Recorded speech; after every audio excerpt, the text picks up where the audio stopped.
1400 years ago, in the burning deserts of Arabia, a baby was born. He had no father. His mother was alone. His family was poor. Nobody in the world knew his name. But this baby, this orphan, would grow up to become the most influential human being in the history of civilization. Kings would kneel before his message. Empires would crumble at his words, and billions of people across the next 14 centuries would follow his path. His name was Muhammad, the messenger of Allah, peace and blessings be upon him. And this is his story from the very beginning. The year was 570 CE. The city was Makkah, a dusty tribal town in the middle of the Arabian desert. Arabia at that time was drowning in darkness. People buried their baby daughters alive. They worshipped over 360 idols carved from stone. They drank, they gambled. The strong crushed the weak, and nobody cared. The entire world had forgotten what justice looked like. It was into this darkness that Muhammad was born. But even before he opened his eyes, tragedy had already struck. His father, Abdullah, had died before he was even born. This child entered the world as an orphan. According to the tradition of the Quraysh tribe, baby Muhammad was sent to the desert to be raised by a Bedouin wet nurse. Her name was Halima. And from the moment she took this child into her arms, everything in her life changed. Her dry animals began giving milk. Her barren land became fertile. Blessings seemed to pour from everywhere. Even the Bedouins around her noticed something about this child was different. When Muhammad was 6 years old, his mother Amina took him on a journey to visit family in Medina. But on the way back, she fell ill. And there, in a place called Al-Abwa, between Makkah and Medina, his mother died. 6 years old, both parents gone. His grandfather, Abdul Muttalib, the chief of the Quraysh, took him in. This old man loved Muhammad more than anything. He would sit by the Kaaba and place young Muhammad right beside him, while grown men had to sit at a distance. But just 2 years later, when Muhammad was 8, his grandfather also passed away. 3 losses: father, mother, grandfather, all before the age of 8. Now his uncle Abu Talib became his guardian. Abu Talib was the new leader of the Banu Hashim clan. And although he was not wealthy, he gave Muhammad something no amount of gold could buy: protection and love. As Muhammad grew up, he worked as a shepherd. He would take the sheep of Makkah into the hills and watch over them while the world moved on without him. He was quiet. He was thoughtful. He never worshipped the idols that everyone around him bowed to. Something inside him rejected all of it. Even as a child, he knew there had to be something more. As a young man, Muhammad entered the world of trade. He traveled with caravans across the desert to Syria and beyond. And everywhere he went, people noticed one thing: this man never lied. He never cheated. He never broke a promise. The people of Makkah gave him a nickname that would follow him for life: Al-Amin, the trustworthy one. Now in Makkah, there was a wealthy and respected businesswoman named Khadija. She was 15 years older than Muhammad. She had heard about this young man's honesty and hired him to manage her trade caravans. When Muhammad returned from his first trip to Syria with record profits, Khadija was impressed. But it was not the money that attracted her. It was his character. Khadija sent a marriage proposal to Muhammad. He was 25, she was 40, and he accepted. This marriage would become one of the most beautiful love stories in human history. For the next 25 years, Muhammad never married another woman while Khadija was alive. She was his everything, his partner, his supporter, his best friend, and eventually the first person on earth to believe in his message. Years passed. Muhammad was now 40 years old, and something was pulling at his soul. He could not explain it, but the corruption, the idol worship, the injustice of Makkah, it weighed on him like a mountain. He began retreating to a cave on top of a mountain called Hira on the outskirts of Makkah. There, alone in the silence, he would sit for days, sometimes weeks, thinking, reflecting, searching for truth. Then one night, the night that changed everything, it happened. It was the month of Ramadan. Muhammad was sitting alone in the cave when suddenly the entire cave was filled with a presence, a voice, powerful, overwhelming, unlike anything he had ever heard, commanded him, "Iqra, read." Muhammad was terrified. He said, "I cannot read." The voice came again, squeezing him so tightly he thought he would die. "Iqra, read." Again he said, "I cannot read." A third time, the voice crushed him and then released him and said, "Read in the name of your Lord who created man from a clot. Read, and your Lord is the most generous." These were the first words of the Quran, delivered by the angel Gabriel, directly from Allah to Muhammad in that dark, quiet cave on the mountain of Hira. Muhammad ran home. He was shaking, trembling, terrified. He rushed to Khadija and said, "Cover me, cover me." She wrapped him in a blanket and held him. When he finally calmed down and told her what happened, Khadija, without a single moment of hesitation, said the words that would become the foundation of Islam. She said, "Never. Allah would never disgrace you. You keep good relations with your family. You speak the truth. You help the poor. You serve your guests. You assist those who are in trouble. Allah would never abandon someone like you." Khadija became the first Muslim, the first human being to accept Islam. For the next 3 years, Muhammad preached Islam secretly, quietly, one person at a time. His closest friend Abu Bakr accepted Islam. His young cousin Ali accepted Islam. His freed slave Zayd accepted Islam. Slowly, a small community of believers began to form in the shadows of Makkah. But then Allah gave the command, "Go public." Muhammad stood on the hill of Safa and called out to all the tribes of Quraysh. They gathered below him. He asked them, "If I told you there was an army behind this mountain ready to attack you, would you believe me?" They all said, "Yes, you have never lied to us." Then Muhammad said, "I am warning you of a severe punishment. There is no God but Allah." And just like that, everything changed. His own uncle, Abu Lahab, cursed him publicly. The leaders of Quraysh turned against him overnight. The man they had called the trustworthy was now their greatest enemy. What followed was 13 years of pure suffering. The Muslims were beaten, they were tortured, they were starved. Bilal, the African slave who accepted Islam, was dragged out into the scorching desert and had heavy boulders placed on his chest, while his master screamed at him to renounce Islam. But with every crushing breath, Bilal whispered only one word, Ahad, Ahad, one God.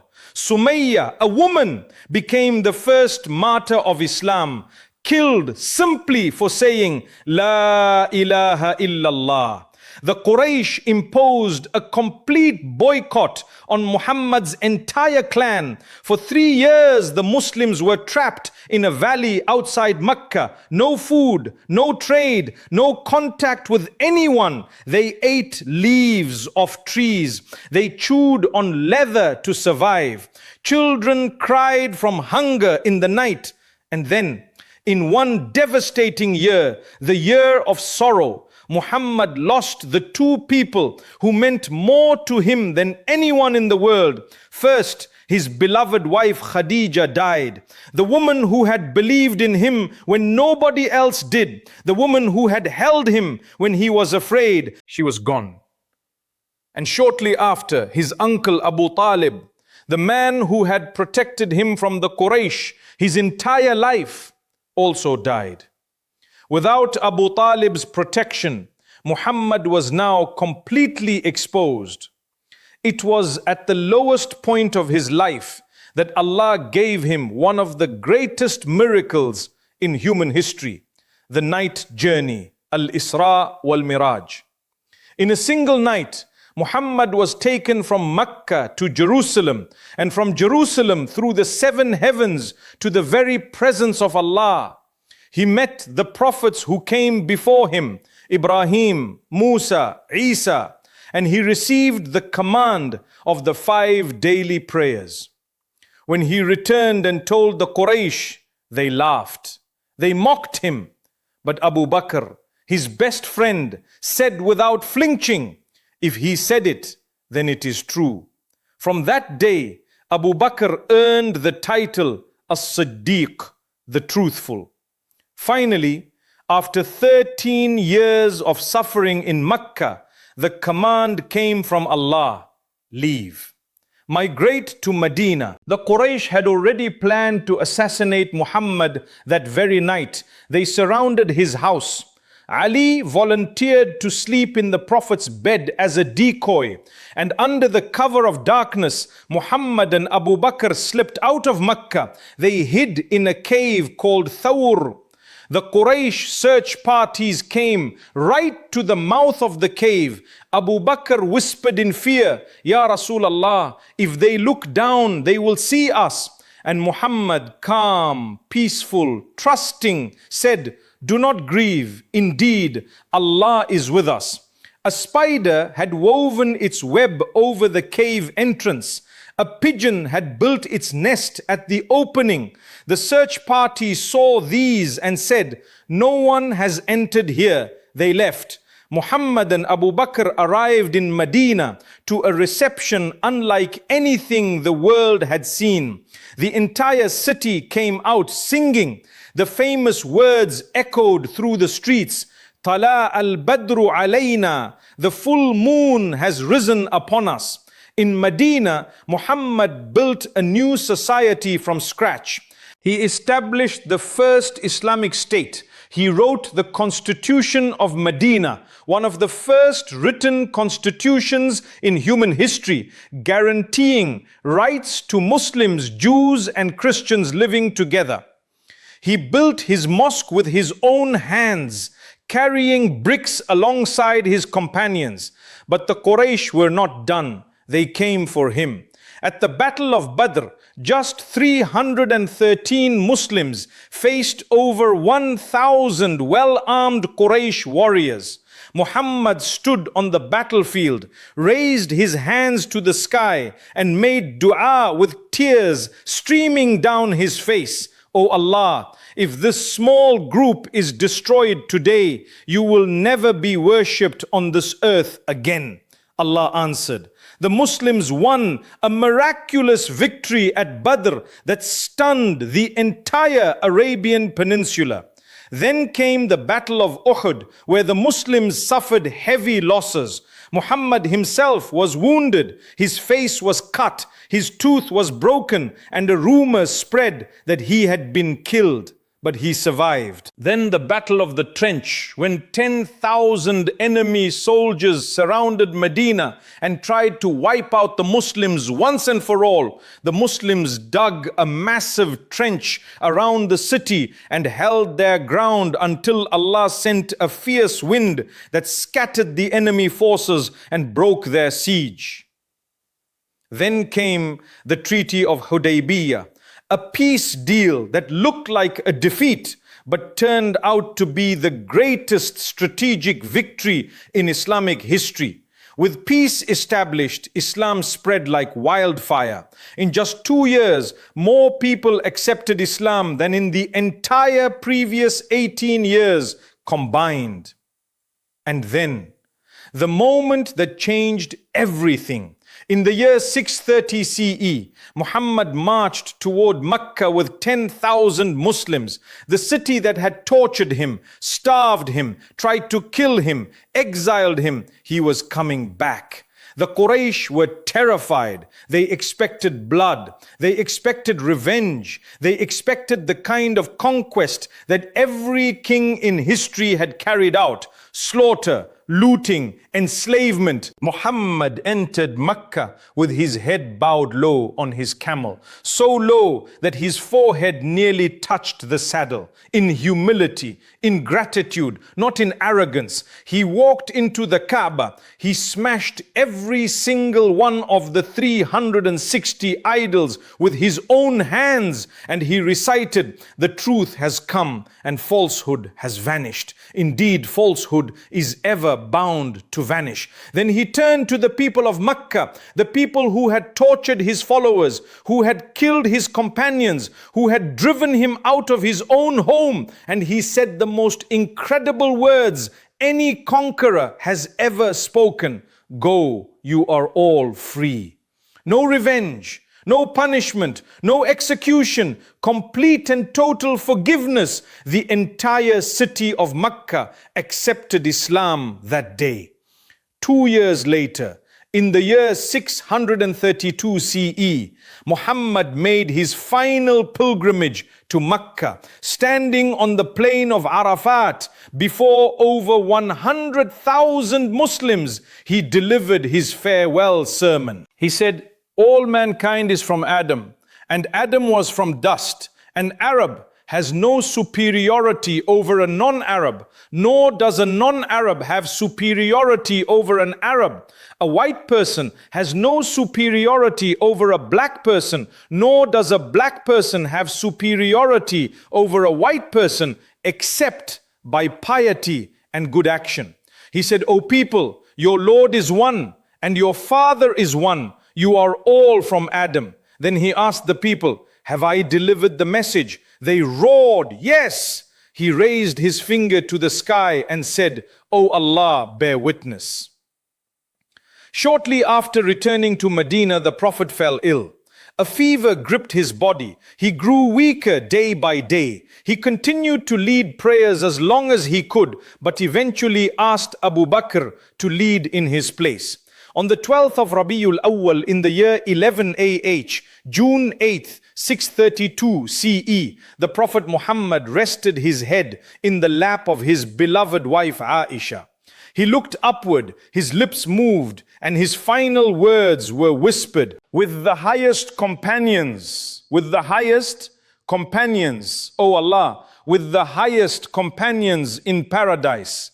And then he was gone, the messenger of Allah, the orphan of Makkah, the shepherd, the merchant, the prophet, the leader, the conqueror who forgave, the ruler who owned nothing, the man who never ate his fill while others went hungry. He died owning no palace, no throne, no gold. His armor was pawned to a Jewish merchant for 30 measures of barley at the time of his death. The most powerful man in Arabia did not have enough food in his house for dinner. When Abu Bakr heard the news, he walked into the mosque and found Umar standing in shock, telling people the Prophet was not dead. Abu Bakr gently moved past him, looked at the Prophet's blessed face, kissed his forehead and said, "You are beautiful in life and in death, Ya Rasulullah." Then he stood before the people and said the words that echo through eternity: "Whoever worshipped Muhammad, let them know that Muhammad has died, and whoever worships Allah, let them know that Allah is alive and will never die." He was buried in the room of Aisha, right where he had passed away. That room is now part of Masjid al-Nabawi in Medina. He lived for 63 years. He was a prophet for 23 years. He lost his parents, his grandfather, his beloved wife, his children, his closest companions. He was beaten, starved, exiled, mocked, attacked and betrayed. And through all of it, every single moment, he never gave up. He never stopped trusting Allah. He never stopped being kind. He never stopped forgiving. Today, over 2 billion human beings on this earth say His name with love 5 times a day. From the deserts of Africa to the mountains of Asia, from the streets of London to the villages of Indonesia, when the adhan calls, the name of Muhammad echoes across the entire planet. No king, no conqueror, no philosopher, no leader in all of human history has had this impact. He was Muhammad ibn Abdullah, the seal of the prophets, the mercy to all of creation. Peace and blessings be upon him forever. If this story moved you, share it with someone who needs to hear it, and subscribe, because the stories of the companions who carried his legacy after him are coming next.